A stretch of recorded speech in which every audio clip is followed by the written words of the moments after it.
Hello friends, welcome to Arunashree kitchen. ಇವತ್ತಿನ ಈ ವಿಡಿಯೋದಲ್ಲಿ ನಾನು ಮಾಡ್ತಿರುವಂಥ ರೆಸಿಪಿ ಮೊಟ್ಟೆ ಕೋಳಿ ಸಾಂಬಾರ್. ಬನ್ನಿ, ಆಗಿದ್ರೆ ಮೊಟ್ಟೆ ಕೋಳಿ ಸಾಂಬಾರಿಗೆ ಬೇಕಾಗಿರುವಂಥ ಇಂಗ್ರೀಡಿಯೆಂಟ್ಸ್ ಏನೇನು ಅಂತ ಹೇಳ್ತೀನಿ. 2 kg ಆಗುವಷ್ಟು ಮೊಟ್ಟೆ ಕೋಳಿನ ನಾನು ಇಲ್ಲಿ ಕಟ್ ಮಾಡಿಸಿ ತೊಳೆದು ಇಟ್ಕೊಂಡಿದ್ದೀನಿ. ತೆಂಗಿನಕಾಯಿ ತುರಿ ಒಂದು ಅರ್ಧ ಕಪ್ ಆಗುವಷ್ಟು ತೊಗೊಂಡಿದ್ದೀನಿ.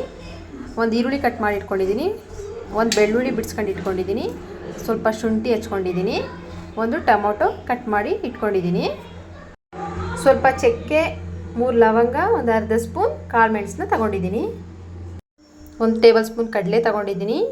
ಒಂದು 7ರಿಂದ 8 ಒಣಮೆಣಸಿನ್ಕಾಯಿ ತಗೊಂಡಿದ್ದೀನಿ. ಸ್ವಲ್ಪ ಪುದೀನ ಮತ್ತು ಸ್ವಲ್ಪ ಕೊತ್ತಂಬರಿ ಸೊಪ್ಪನ್ನ ತಗೊಂಡಿದ್ದೀನಿ. 3-4 ಸ್ಪೂನ್ ಆಗುವಷ್ಟು ಧನಿಯಾ ಪುಡಿ ತಗೊಂಡಿದ್ದೀನಿ. ಮತ್ತು ಒಂದು 1/4 ಸ್ಪೂನ್ ಆಗುವಷ್ಟು ಅರಿಶಿನ ಪುಡಿನ ತಗೊಂಡಿದ್ದೀನಿ. ಈಗ ಗ್ಯಾಸ್ ಮೇಲೆ ಒಂದು ಪಾತ್ರೆ ಇಟ್ಟು ಆ ಪಾತ್ರೆಗೆ 1 ಸ್ಪೂನ್ ಆಗುವಷ್ಟು ಎಣ್ಣೆನ ಹಾಕಿ ನಾವು ಮಸಾಲೆಗೆ ತೋರಿಸಿದಂತಹ ಎಲ್ಲ ಇಂಗ್ರೀಡಿಯೆಂಟ್ಸ್ನ ಹಾಕಿ ಇದರಲ್ಲಿ ಸ್ವಲ್ಪ ಫ್ರೈ ಮಾಡ್ಕೊಳ್ಳೋಣ. ಮಸಾಲೆಗೆ ಬೇಕಾಗಿರುವಂಥ ಇಂಗ್ರೀಡಿಯೆಂಟ್ಸ್ನೆಲ್ಲ ಹಾಕಿ ಎಣ್ಣೆಯಲ್ಲಿ ಒಂದು 5 ಮಿನಿಟ್ಸ್ ಇದರ ಲೋ ಫ್ಲೇಮಲ್ಲಿ ಇದನ್ನು ಫ್ರೈ ಮಾಡ್ಕೊಳ್ಳೋಣ.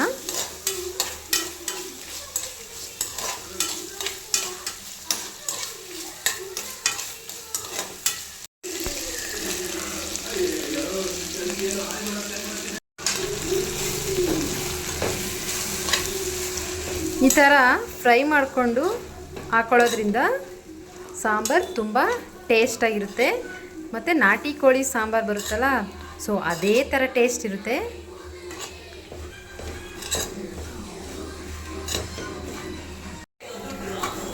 ಮಸಾಲೆ ಪದಾರ್ಥಗಳನ್ನೆಲ್ಲ ಈ ಥರ ಎಣ್ಣೆಲಿ ಒಂದು 5 ಮಿನಿಟ್ಸ್ ಈ ಥರ ಫ್ರೈ ಮಾಡ್ಕೊಂಡಾದಮೇಲೆ ಇದನ್ನು ಸ್ವಲ್ಪ ಹೊತ್ತು ಆರಕ್ಕೆ ಬಿಡಬೇಕು. ಆರಾದಮೇಲೆ ಇದನ್ನು ಒಂದು ಮಿಕ್ಸಿ ಜಾರ್ಗೆ ಹಾಕ್ಕೊಂಡು ಇದನ್ನು ರುಬ್ಕೊಳ್ಳೋಣ. ಮಸಾಲೆ ಪದಾರ್ಥ ಬಿಸಿ ಆರೋ ಅಷ್ಟರಲ್ಲಿ ನಾವು ಒಂದು ಕುಕ್ಕರ್ನ ಗ್ಯಾಸ್ ಮೇಲೆ ಇಟ್ಟು ಆ ಕುಕ್ಕರ್ಗೆ ಒಂದು 2 ಸ್ಪೂನ್ ಆಗುವಷ್ಟು ಎಣ್ಣೆನ ಹಾಕೋಬೇಕು. ಎಣ್ಣೆ ಹಾಕಿದ್ಮೇಲೆ ಒಂದು ಅರ್ಧ ಈರುಳ್ಳಿನ ಕಟ್ ಮಾಡಿ ಇಟ್ಕೊಂಡಿದೆ, ಅದನ್ನು ಹಾಕ್ಕೊಂಡು ಫ್ರೈ ಮಾಡಿಕೊಂಡೆ. ಈಗ ತೊಳೆದಿಟ್ಕೊಂಡಿರುವಂತಹ ಚಿಕನ್ನ ಹಾಕೋತಿದ್ದೀನಿ.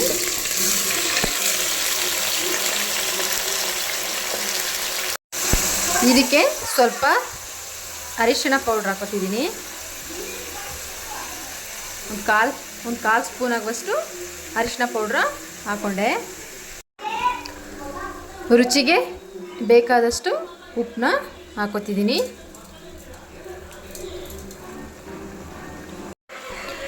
ಈ ಥರ ಚಿಕನ್ಗೆ ಉಪ್ಪು ಮತ್ತು ಅರಿಶಿಣ ಪುಡಿ ಹಾಕಿ ಈ ಥರ ಒಂದು 5 ನಿಮಿಷ ಫ್ರೈ ಮಾಡ್ಕೊಳ್ಳೋಣ.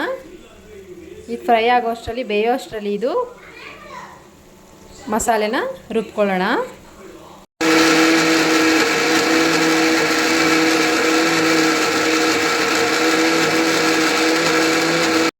ನೋಡಿ, ಉಪ್ಪು ಮತ್ತು ಅರಿಶಿನ ಪುಡಿ ಹಾಕಿ ಈ ಥರ ಚಿಕನ್ನ ಫ್ರೈ ಮಾಡ್ಕೋಬೇಕು ಒಂದು 5 ನಿಮಿಷ.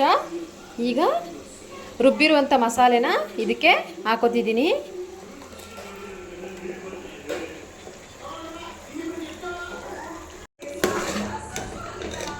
ಮಸಾಲೆ ಹಾಕಿದ್ಮೇಲೆ ಈ ಥರ ಒಂದು 2 ನಿಮಿಷ ಮಸಾಲೆಗೆ ಚಿಕನ್ನ ಫ್ರೈ ಮಾಡ್ಕೋಬೇಕು.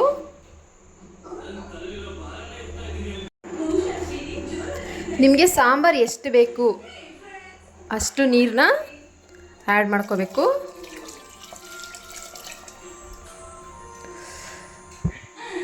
ಮಸಾಲೆ ರುಬ್ಬಿರುವಂತಹ ಜಾರ್ನಲ್ಲಿ ಇನ್ನೂ ಸ್ವಲ್ಪ ಮಸಾಲೆ ಹಾಗೇ ಇದೆ, ಅದನ್ನು ವೇಸ್ಟ್ ಮಾಡಬಾರ್ದು. ಅದನ್ನು ತೊಳ್ಕೊಂಡು ಸಾಂಬಾರಿಗೆ ಹಾಕೋಬೇಕು. ಲಾಸ್ಟಲ್ಲಿ ಸ್ವಲ್ಪ ಕೊತ್ತಂಬರಿ ಸೊಪ್ಪು ಹಾಕಿ ಈ ಥರ ಮೊಟ್ಟೆ ಇರುತ್ತಲ್ಲ ಅದನ್ನು ಮಸಾಲೆಯಲ್ಲಿ ಹಾಕಿದ್ಮೇಲೆ ಇದನ್ನು ಅದರೊಳಗಡೆ ಹಾಕೋಬೇಕು. ಈಗ ಕುಕ್ಕರ್ ಮುಚ್ಚಳ ಹಾಕಿ ಒಂದು 5ರಿಂದ 6 ವಿಸಿಲ್ನ ಕೂಗಿಸ್ಕೋಬೇಕು.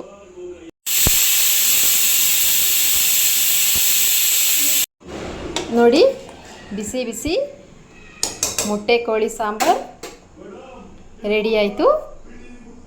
6 ವಿಸಿಲ್ ಕೂಗಿಸ್ಕೊಂಡು ಬೇಯಿಸ್ಕೊಂಡಿದ್ದೀನಿ. ಸಾಂಬಾರು ರೆಡಿಯಾಗಿದೆ. ನೋಡಿ ಬಿಸಿ ಬಿಸಿ ಮೊಟ್ಟೆ ಕೋಳಿ ಸಾಂಬಾರ್ ರೆಡಿ ಆಯಿತು. ಇದನ್ನು ಬಿಸಿ ರಾಗಿ ಮುದ್ದೆ ಜೊತೆ ಅಥವಾ ಇಡ್ಲಿ ದೋಸೆ ಜೊತೆ ಹಾಕೊಂಡು ತಿಂದರೂ ಸಹ ತುಂಬ ಚೆನ್ನಾಗಿರುತ್ತೆ.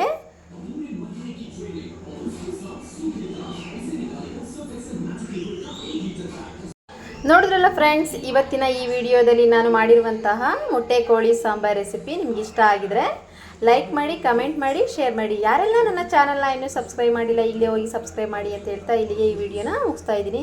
Thank you.